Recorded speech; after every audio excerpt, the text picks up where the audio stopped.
ఎవరైతే ఎక్కువ ఫేషియల్స్ ఇలాంటివి చేయించుకుంటారో, లేకపోతే ఇంట్లోనే ఉండి ఫేషియల్స్ అనేవి ఎక్కువ చేసుకుంటారో అలాంటి వాళ్ళ కోసమండి ఈ వీడియో అయితే.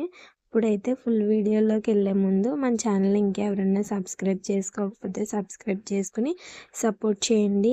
ఇవైతే ఈ ఫేషియల్ కిట్స్ ఇప్పుడు కొత్తగా వచ్చేయండి మార్కెట్లోకి. ట్రెండింగ్లో అయితే ఇప్పుడు కొరియన్ గ్లా స్కిన్ కానీ రైస్ వాటర్కి సంబంధించి ట్రెండింగ్లో అయితే ఉన్నాయి కదా, దానికి సంబంధించిన ఫేషియల్ కిట్ అండి.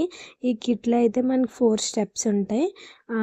Gel, pack, cream, scrub. First మనం ఇంట్లో ఉండే ఏదైనా క్లెన్జర్తో ఫేస్ని క్లెన్స్ చేసేసుకుని తర్వాత స్టెప్ బై స్టెప్ మనం ఇలా ఫేషియల్ అయితే ఇంట్లోనే ఉండి చేసుకోవచ్చండి. ఇప్పుడు బీటీఎస్కి సంబంధించిన కొరియన్ సంబంధించిన ప్రొడక్ట్స్ కానీ వైరల్ అవుతున్నాయి కదా, అలాగే దీని స్మెల్ అయితే చాలా అంటే చాలా బాగుందండి. ఎవరైనా ఇది ట్రై చేయాలనుకుంటే ఈ ఫుడ్ కిట్ అంతా కలిపి మనకి 500 పడుతుందండి హోల్సేల్లో. అలాగే వీడియో నచ్చితే లైక్ చేయండి, షేర్ చేయండి, కామెంట్ చేయండి. ఈ ఫేషియల్ కిట్కి సంబంధించిన డౌట్స్ ఏమన్నా ఉంటే